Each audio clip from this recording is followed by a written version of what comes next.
Now you can take this concept that you've taught the dog and apply it to however you want to teach your dog to walk nicely on the leash. If it's something I feel a lot of leash manners, training videos, or whatever you want to call them miss, is teaching this concept first before you start setting your food bowl down and working towards it, or you're having the dog walk anywhere around you as long as they're not pulling, or the stop and go technique, whatever, however you want to go about it. First, make sure the dog understands this concept before you teach them that. All right, let me show you guys what this leash pressure concept looks like, or collar pressure concept, how to teach it, maybe I should say. So if you notice, I've just got a standard leash here. Lottie's got just a standard flat collar on and a harness on. I'm gonna go over why the harness is important here in a little bit, but for now, I'm gonna put her just on the flat collar. Now, what you're gonna do is have some food on you. The dog should be nice and food motivated. And all you're gonna do is apply a bit of tension on the leash in a straight line in whatever direction you want. Really doesn't matter in the beginning. And what you're going to do is you're going to keep the tension on, and in fact maybe even apply a little bit more and more and more until eventually the dog moves with the pressure. The moment they move, you mark and reinforce them. Yes.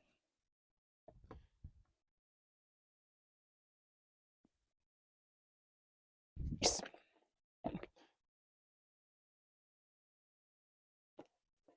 Yes. Even if they don't move a whole lot in the beginning, that's okay. You're reinforcing any little movement they give you as long as they move with it. Yes. Eventually, we'll add in more and more distance to it. Yes. You can just pick one direction at first. Yes. Before I do the other side, let me just mention, notice how my mark, my YES, is the moment she moves. Yes. That's part of what's communicating to her that it's the moving with the leash that is getting her the reward. Yes. And over time, now this is a little fast for Lottie. This is probably her third session or so of doing this. But over time, what you'll do is just keep the pressure on and keep them moving. Yes. She's still putting a little bit too much tension on it in the opposite direction for me to really do that with her too much right now. So once you have one direction going, try going in another direction. Once again, you're just going to mark the dog the moment they move. Yes. And give them that food. Yes. Yes. Yes. What this is teaching her is feel that pressure, move with it. You move with it. Yes. Good things happen. And we're starting to condition her to move with the leash pressure instead of against it. Now, if you are working with a dog that has been pulling into their collar for a long time, chances are if you just use a flat collar and you start putting that tension on, they're going to fight it, and they're going to fight it really hard. One of the key things with teaching this concept, is that you want the dog to move with the pressure with as little force as possible. But you also have to take into account the dog's sensitivity. If you have a super sensitive dog and you just put a prong collar on them and you use that tool to get them to move, that can create too much stress for that kind of dog, and they're not going to be able to learn it as efficiently or effectively. So you also have to balance it with that. So generally speaking, if I have a sensitive dog, then I will use something like just their flat collar, maybe even a slip lead, which I'm going to use on Lottie here in a second so you can see what that looks like.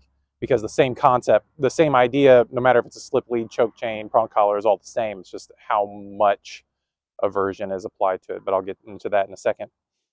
If you have more of a knuckle-headed dog that has a bad habit of pulling, then you're likely going to need a prong collar or a choke collar or something that's a little bit more aversive to help you move them with less force, because that's essential. You don't want to condition them to move with the leash only after you've applied a crap ton of force. You want them to move with as little force as possible.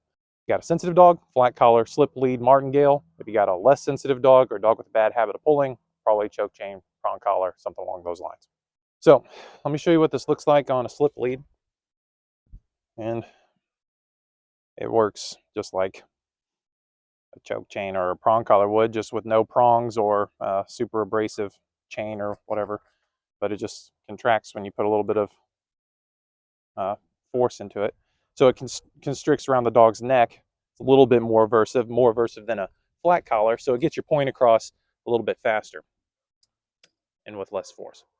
Also, it's high up on her neck, right under the ears. So what you should notice is she moves quite a bit easier with less force now. Yes.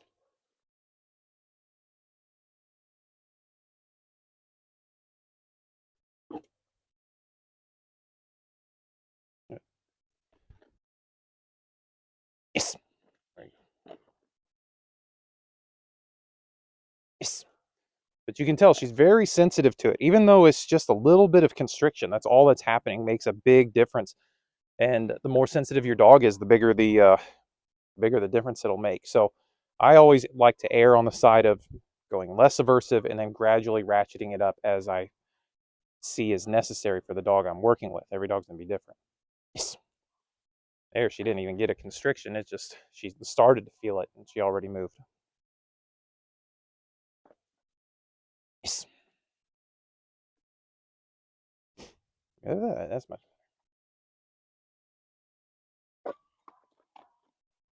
Yes.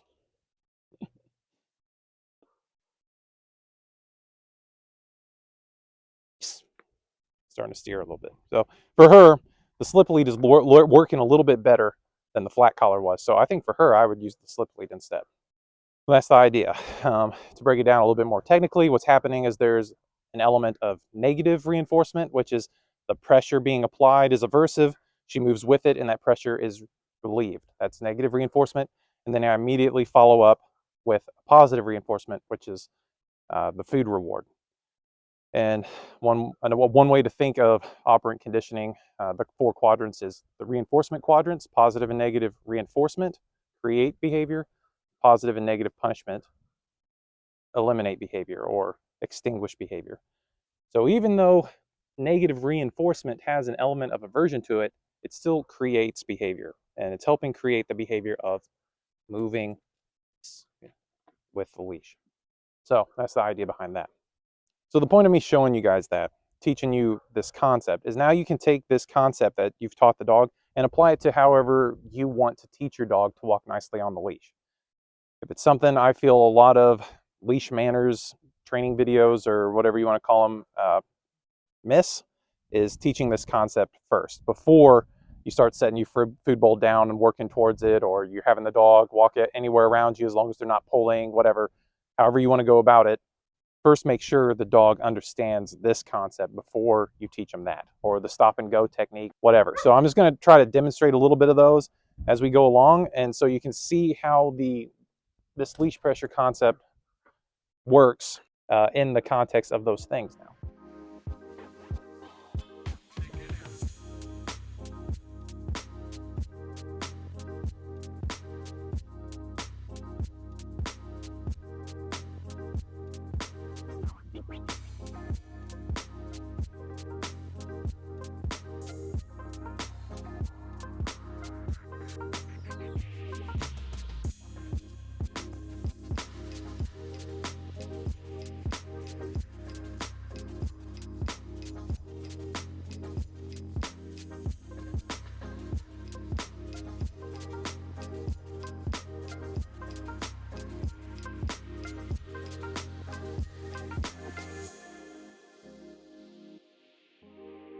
During your training process, if you have to use a training collar, training leash, that's fine. If one day you want to get to using a flat collar again, then just through getting lots of repetitions with a training collar and uh, working your way back down to a flat collar, you'll get roughly the same effect after you get a ton of repetitions in and the dog becomes conditioned to that sensation. They will more or less reflexively respond to that collar pressure and turn with you.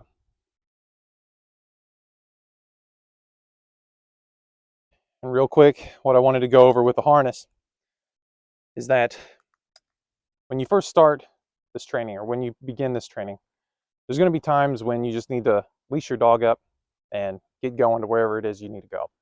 Whenever you have the dog on the collar, whenever you start this training, you have to be completely consistent about not allowing them to pull into the collar at all.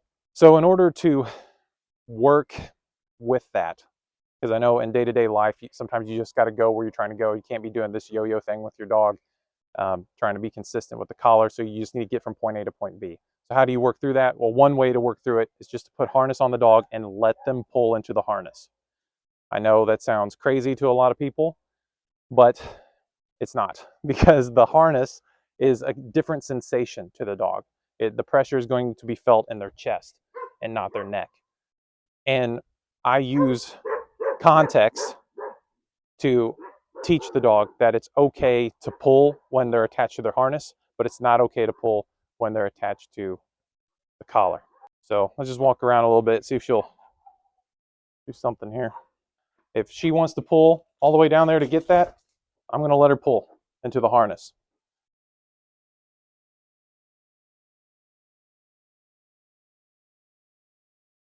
I don't give a single shit if she pulls into the harness or not,